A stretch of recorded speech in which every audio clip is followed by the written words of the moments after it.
Bismillahirrahmanirrahim. Assalamualaikum warahmatullahi wabarakatuh. Alhamdulillahilladzi awdaha at-tariqa lit-talibin wa sahhala manhaja sa'adati lil muttaqin. Asyhadu an la ilaha illallah wahdahu la syarika lah. Wa asyhadu anna sayyidina Muhammadan abduhu wa rasuluh. Allahumma shalli wa sallim ala sayyidina Muhammadin wa ala alihi wa sahbihi ajma'in. Amma ba'd.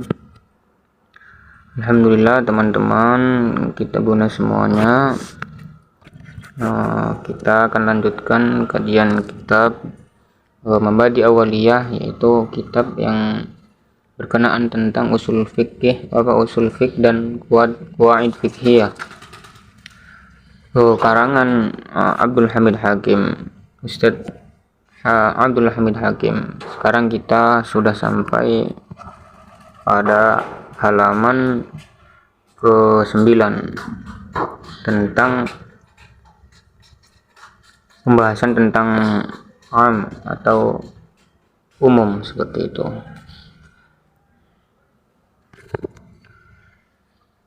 Bismillahirrahmanirrahim. Qala al-mu'allifu rahimahullahu ta'ala wa nafa'ana bihi wa bi'ulumihi wa amaddana fid dharain amin amin ya rabbal alamin. Bismillahirrahmanirrahim. Al-mabhatsu fil am. Bermula ini itu adalah pembahasan tentang am atau keumuman. Apa itu am? Yaitu wahwa bermula, yang dinamakan am adalah itu sesuatu atau kalimat lafadz amma yang mencakup ianya lafadz syai'ani, dua perkara, fasaidan atau ke atas atau lebih, min ghairi hasrin, tanpa adanya tanpa adanya suatu batasan atau pembatas. Jadi am adalah lafadz yang meliputi dua perkara atau lebih, tanpa adanya suatu pembatas atau hasar yang membatasi, seperti itu. Wal alfadz bermula lafadz am al-muwaddihatu yang menerangkan ianya alfadz itu lahu. Wal alfadz bermula lafadz al-muwaddihatu yang menjelaskan atau menerangkan ianya alfadz lahu kepada am atau keumuman itu arba'atun, ada 4. Apa saja? Yang pertama adalah al-ismul wahid, yang mana aja 4. Yang pertama adalah al-ismul wahid, yaitu isim mufrad. Yang pertama itu isim mufrad al-mu'arrafu, yang dima'rifatkan ianya isim mufrad bilami dengan alif lam, dengan lam. Contohnya seperti apa? Qala Allah Ta'ala, berfirmanlah Allah Subhanahu wa taala, innal insana lafi khusrin illal ladzina amanu. Jadi kita fokus kepada al-insan. Isim mufrad. Isim mufrad insan ini mufrad. Tetapi di sini ada alif lamnya, ada al ta'rif, seperti itu. Kalau inna insanan, ini innal insana, di insan ini merupakan semua orang, maksudnya adalah orang secara umum, seperti itu. Sedangkan yang kalau yang illal ladzina amanu ini adalah takhsis. Tapi ini yang menjadi contoh adalah innal insana, lafadz insan, karena ada alif lam, seperti itu, isim mufrad. Kemudian yang kedua adalah wasmul jam'i al-mu'arrafu bil lami, yaitu isim jama' yang dima'rifatkan dengan lam. Contohnya seperti apa? Qala Allah Ta'ala, berfirmanlah Allah Subhanahu wa taala, innallaha la yuhibbul muhsinin. Jadi muhsinin itu ini kan jama', jama' mudzakkar salim. Muhsinin, muhsinun, muhsin, muhsinun, orang yang baik, muhsin. Kemudian muhsinun, orang-orang yang berbuat baik, orang-orang banyak yang berbuat baik, seperti itu. Tapi di sini dia ma'rifatkan dengan lam al muhsinun, muhsinin, innallaha la yuhibbul muhsinin. Jadi Allah itu yuhibbul muhsinin, mencintai orang-orang yang berbuat baik. Orang baik itu ya tidak ada batasan. Semua orang yang berbuat baik itu Allah cinta, Allah suka seperti itu.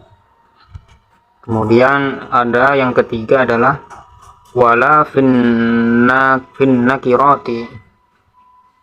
Kemudian ada yang ketiga la, yaitu lafadz la finnakirat, yang terletak di isim nakirat. Nakirah yaitu yang umum seperti itu, bukan kalau mu'arraf tadi, ma'rifat itu kan yang sudah diketahui, yang sudah khusus seperti itu. Tapi ini nakirah masih umum. La tajzi nafsun an nafsnya syai'a. Jadi la tajzi tidak dapatlah membela siapa nafsun. Nafsun itu orang, jiwa, an nafsin dari jiwa yang lain, orang lain, syai'an sama sekali. Jiwa ini siapa? Ya semua orang itu tidak bisa, kan umum semua orang. Jadi semua orang itu tidak bisa membela kepada orang yang lain sama sekali seperti itu. Setiap orang itu tidak bisa membela terhadap orang lain sama sekali. Maksudnya itu semua orang, bukan orang yang punya karakteristik khusus, misalnya orang beriman, orang kafir, tapi semua orang seperti itu. Kemudian yang keempat ada wal asmaul mubhamatu, yaitu isim mubham yang mana kaman, man itu lafadz man, fi man yaqilu, yang dalam atau untuk orang yang berakal.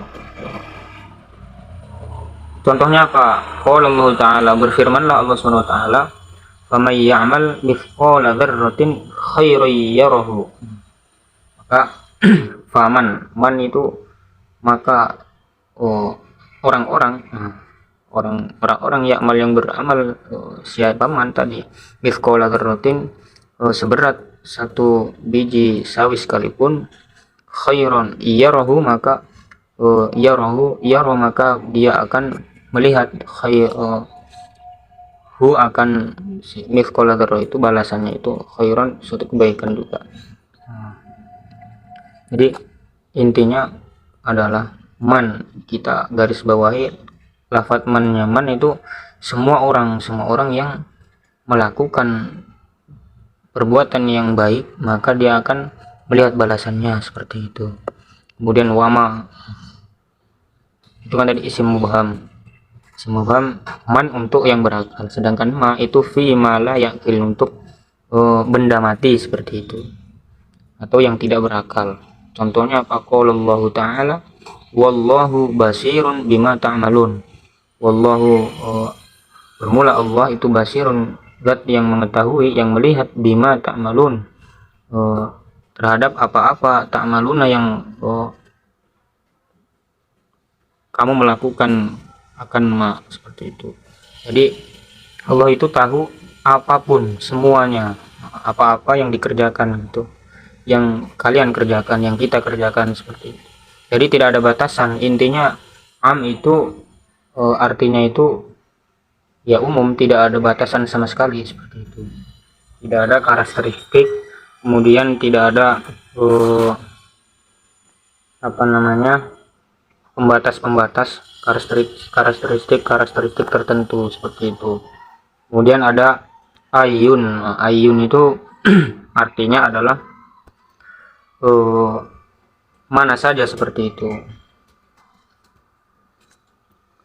apa saja. Qala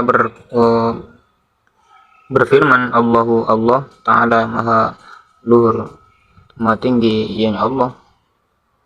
Seperti apa firmannya? Ayyamma tad'u falahul asmaul husna. Ayyamma itu dengan apapun nama, tad'u yang engkau berdoa, dengan apapun nama yang engkau gunakan untuk berdoa seperti itu. Falahu, maka bagi Allah itu al asmaul husna. Allah itu punya asmaul husna, nama-nama yang baik seperti itu. Jadi di sini itu ada Ar-Rahman, Ar-Rahim, kemudian Al-Malik, Al-Qudus, As-Salam, dan seterusnya. Itu Allah itu kan punya nama yang banyak seperti itu. Jadi kita bisa menggunakan yang manapun dari kata-kata tersebut, seperti itu. Walaupun ada semisal maksimal 99, tetapi kan tadi kita kembali ke pengertian dari am itu adalah wahwa ma'amma syai'aini, itu lafadz yang meliputi dua perkara atau lebih. Jadi yang penting sudah ada dua perkara atau lebih, entah itu 3, 4, 5, itu sifatnya umum, seperti itu. Kemudian ada aina, lafadz aina yang menunjukkan kepada tempat, seperti itu. Contohnya apa?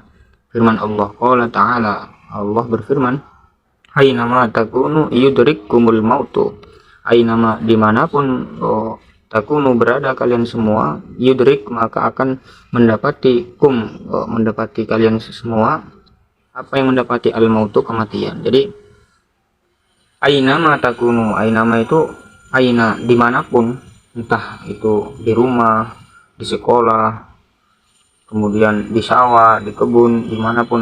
Jadi ibaratnya yaitu tidak ada pembatas, tidak ada karakteristik tertentu, tidak ada penjelasan ini tempat yang bagaimana, tempat yang seperti apa itu. Jadi dimanapun kita berada pasti kematian bisa mendapati kita gitu. Kemudian ada wa mata fi zaman, mata ini lafadz mata menunjukkan tempat, seperti itu. Contohnya apa? Mata safarta fa anti, mata safarti dimanapun, kapanpun kamu pergi, fa anti maka bermula engkau itu tolikun, orang yang tertalak, seperti itu. Jadi maksudnya adalah ketika laki-laki atau suami mengatakan kepada si istri, kalau kamu pergi gitu, kapanpun kamu pergi kemanapun, maka kamu akan tertalak, seperti itu, dengan sendirinya. Itu ta'liq, seperti itu, talak. Jadi suaminya ini konteksnya kemungkinan suami itu tidak mengizinkan si istri untuk pergi kemana-mana, seperti itu. Jadi kalau istri itu suami berkata kepada istrinya, mata seperti fa anti tolikun, jadi kapanpun kamu pergi kamu akan tertalak.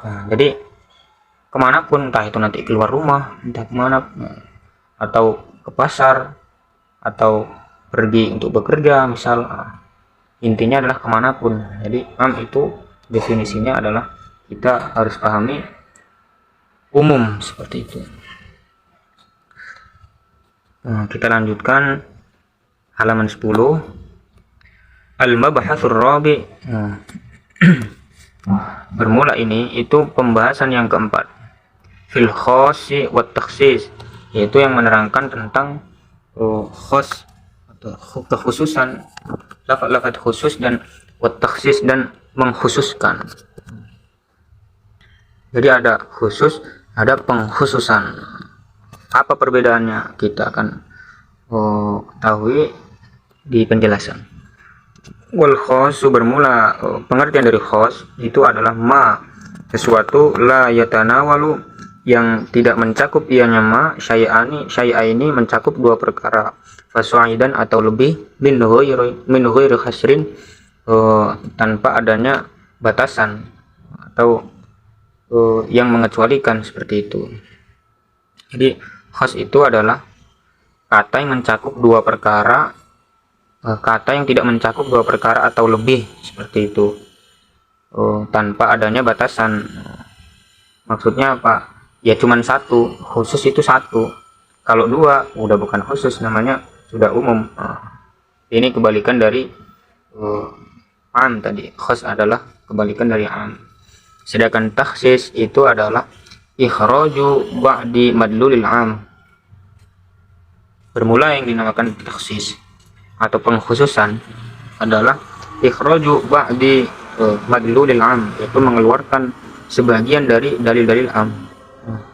Am itu dua perkara, misal dua perkara, tiga perkara, empat perkara, sampai seterusnya.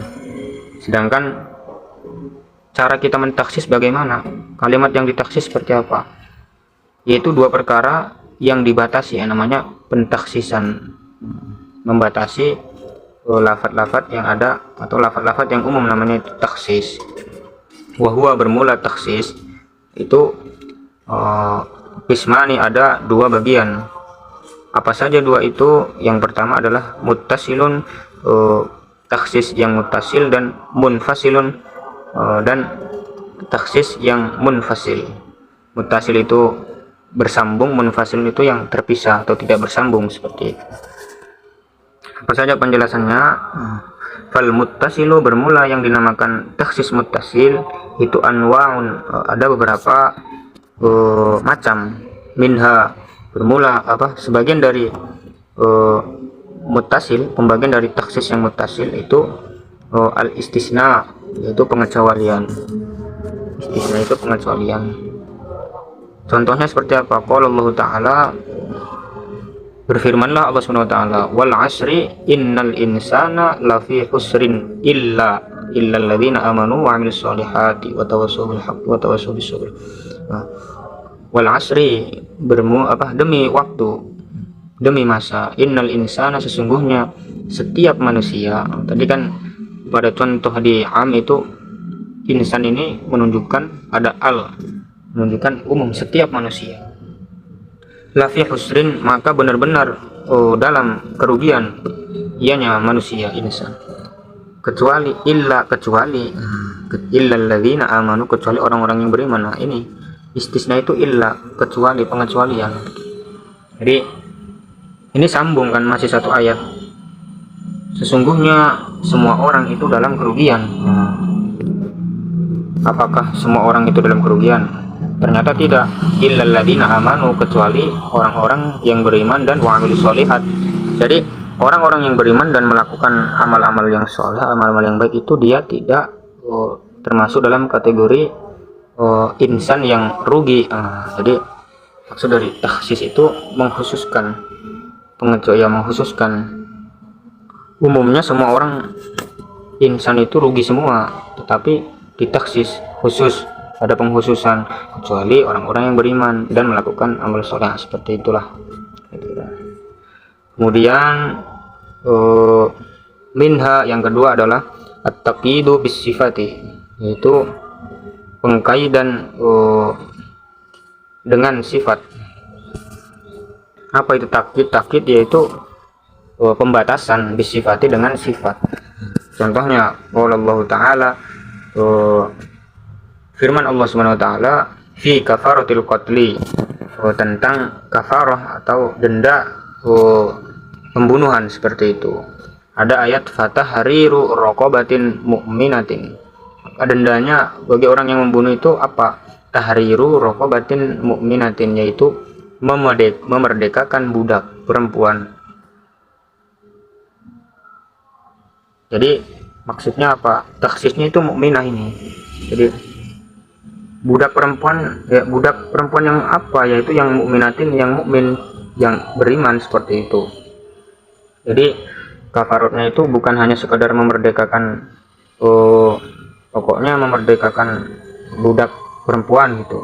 Tetapi ada takhsisnya. Apa takhsisnya? Yaitu harus yang mukmin, seperti itu pentakhsisannya. Kemudian ada yang ketiga, at-takhsisu bil ghayah, atau ghayah itu ya puncak, akhir, tujuan. Contohnya qala Allah Ta'ala, berfirmanlah Allah SWT, wala taqrabuhunna hatta yadhurna. Orang-orang yang sedang dalam haid, sini konteksnya adalah haid. Orang-orang wanita-wanita yang sedang haid itu la taqrabuhunna, janganlah kalian dekati. Itu umumnya, tetapi ada takhsisnya, kecuali hingga hatta yadhur, hingga mereka itu bersuci.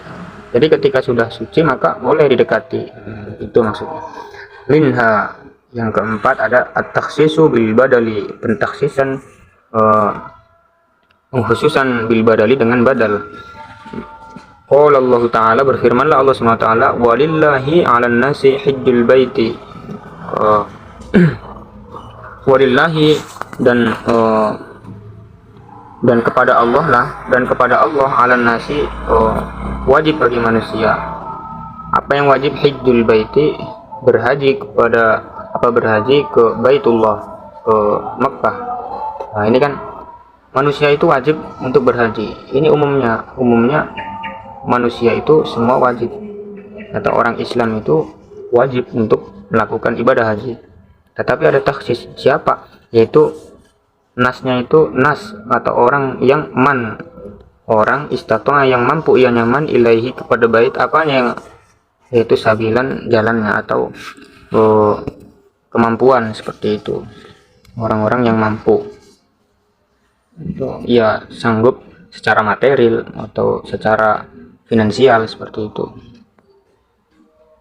Jadi secara umum atau amnya itu semua orang wajib untuk melakukan haji ke Baitullah, tetapi di sini dikhususkan yaitu manis tato ilahi sabila, itu orang yang mampu seperti itu. Kemudian itu tadi pembahasan tentang taksis yang mutasil. Sekarang adalah taksis yang munfasil. Munfasil ini terpisah. Jadi kalau mutasil itu satu kesatuan, wala taqrabuna hatta wallahi 'alan nasi hijjul baiti manis tato. Jadi masih satu tempat seperti itu, tidak terpisah lah intinya. Jangan kalau munfasil ini terpisah.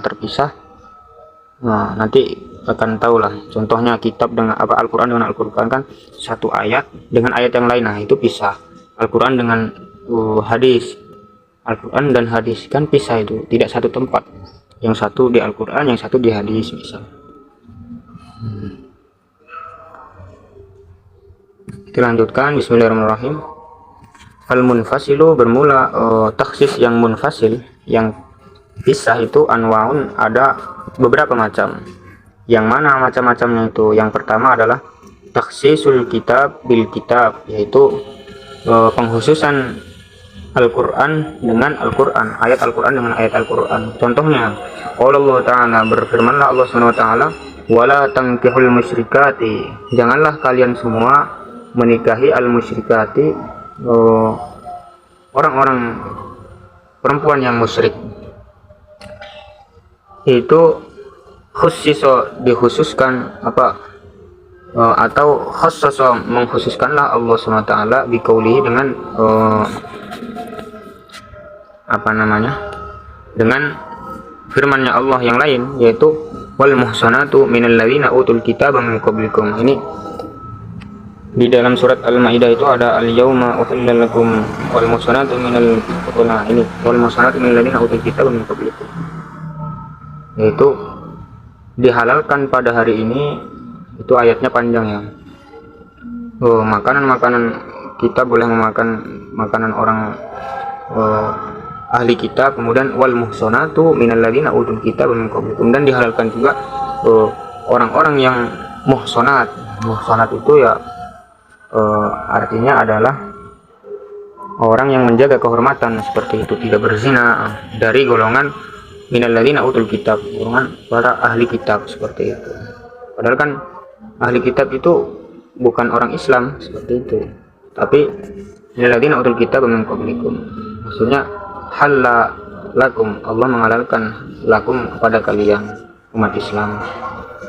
Cuman ini kalau saya baca dari beberapa dalil, banyak juga yang mengharamkan, walaupun ada juga ulama yang memang ayat ini itu memang bisa dipakai, tapi melihat dampak dari perkawinan beda agama atau perkawinan ahli kitab itu akan menimbulkan kerentanan pada keimanan seperti itu, maka ada juga ulama yang mengharamkan. Tetapi bukan mengharamkan karena ayat wala tankihul musyrikat ini, tetapi mengharamkan dampak dari kejadian atau pernikahannya seperti itu. Contohnya nanti kalau kita menikah dengan ahli kitab Nasrani dan Yahudi misalnya, itu akan menghancurkan akidah atau membuat tasykik akidah dari anaknya. Semisal anaknya nanti jadi bingung mau ikut ayah atau mengikut ibu seperti itu.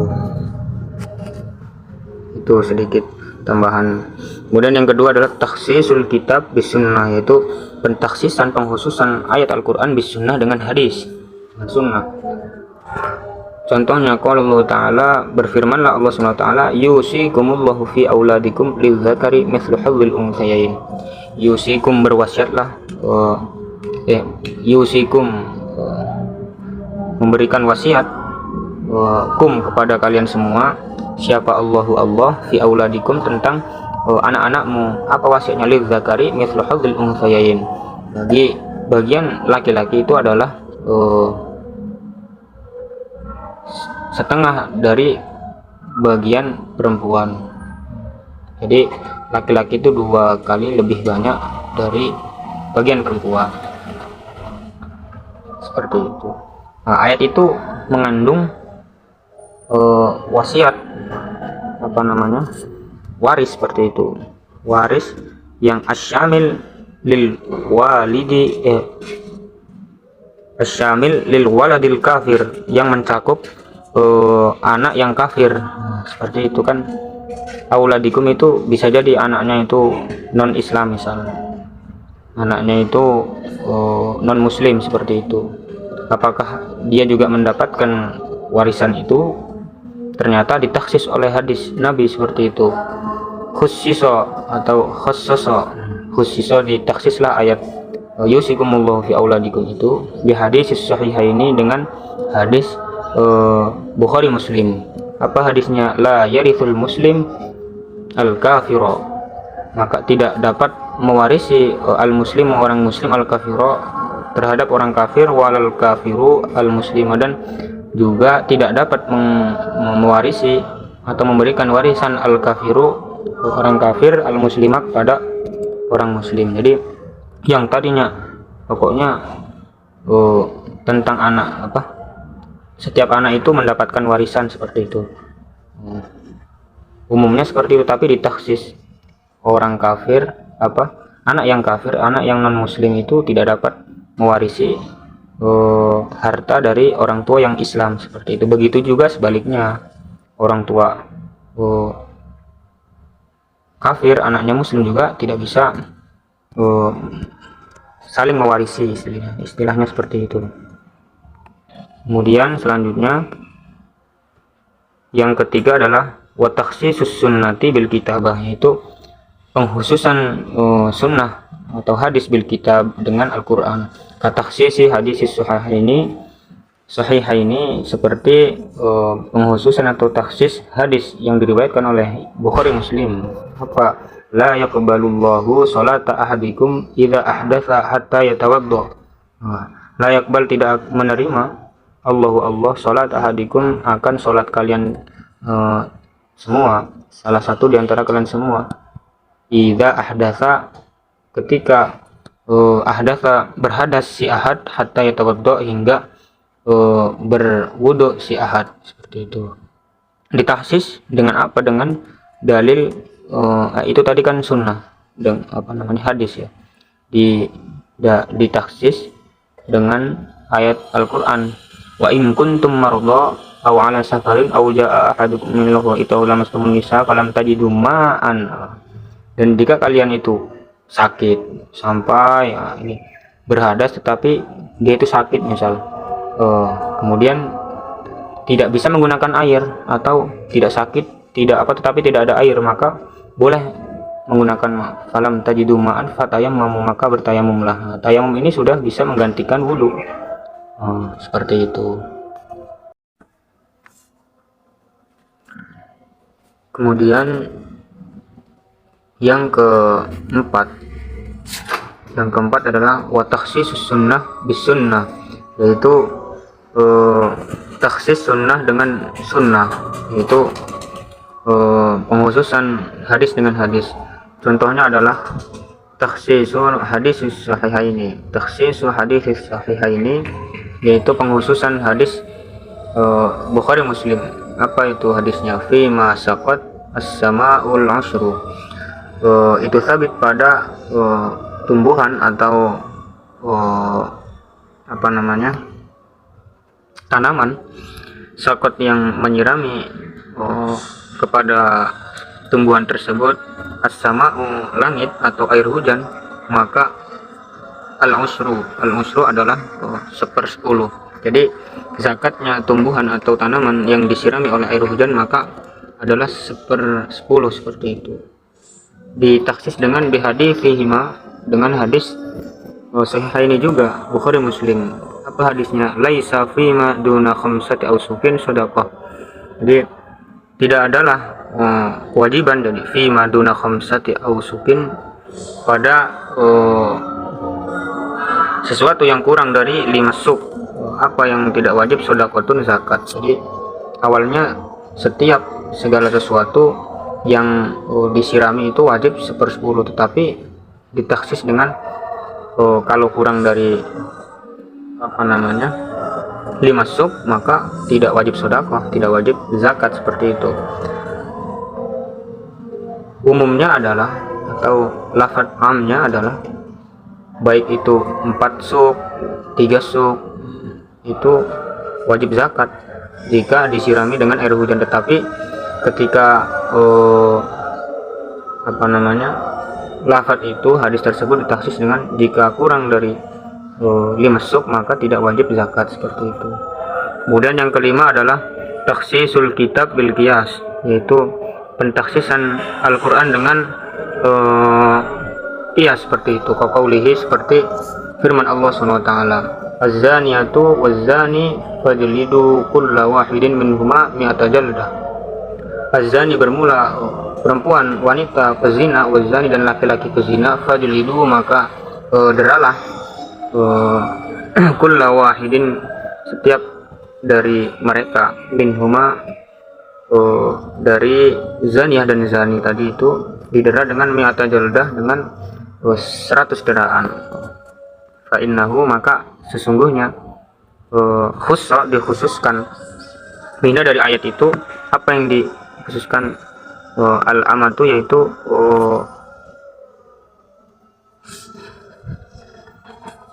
dikhususkan budak perempuan seperti itu. Kalau yang itu kan merdeka, tidak disebutkan kriteria. Jadi semua pezina itu wajib didera 100 kali seperti itu, 100 kali deraan. Tidak tidak ada pengecualian, baik itu pezina yang merdeka maupun pezina yang budak seperti itu.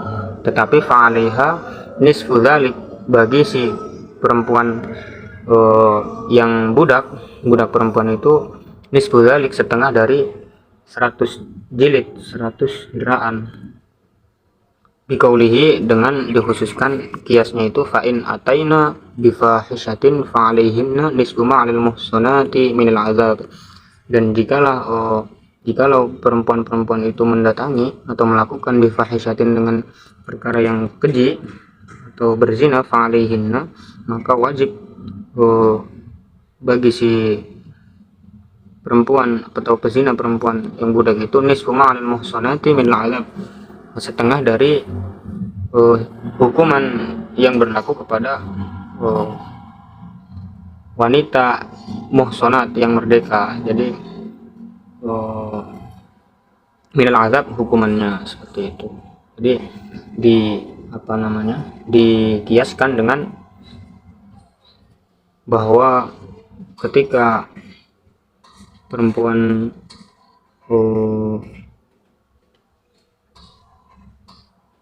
yang merdeka itu hukumannya 100, maka yang tidak merdeka atau perempuan budak, wanita budak itu setengah dari hukuman wanita yang merdeka seperti itu. Wal abdu fal qiyasu 'alal ummah fin nisfi aidan. Di sini ayat yang az-zaniyatu waz-zani fajlidu kulla wahidin minhuma itu hanya menerangkan tentang kalau perempuan yang zina itu perempuan yang merdeka ya, itu 100 deraan seperti itu. Sedangkan yang amat itu atau yang perempuan budak itu setengah dari hukuman orang yang merdeka, perempuan yang budak.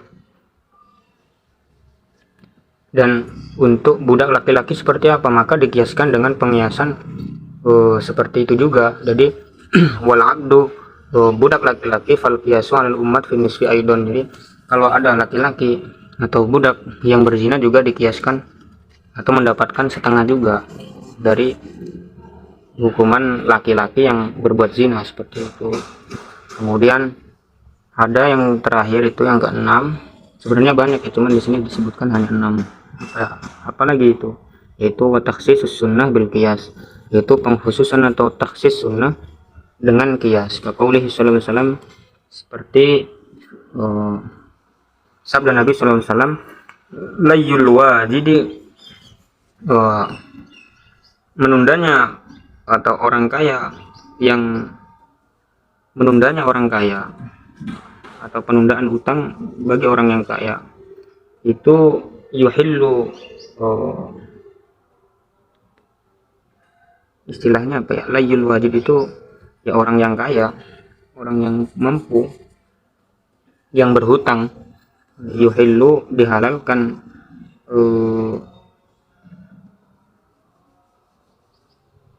si wajib itu orang yang mampu itu apa yang dihalalkan, airduhu untuk menyindir al-wajid, wangku batuhu dan juga menyiksa si wajid itu. Rawahu Ahmad wa Ibnu Majah, meriwayatkan hadis itu Ahmad dan Ibnu Majah. Wa hadis ini itu fi ghairil walid ma'u waladihi, yaitu tentang selain dari kasus orang tua dengan anaknya seperti itu. Amma huwa, dan adapun bagi si walid atau orang tua, fa innahu, maka orang tua itu la yahillu atau la yuhillu, tidak dihalalkan apa yang tidak dihalalkan, ayruhu menyindir dan wangku batu dan memaksa seperti itu, memaksa untuk menagih hutang seperti itu.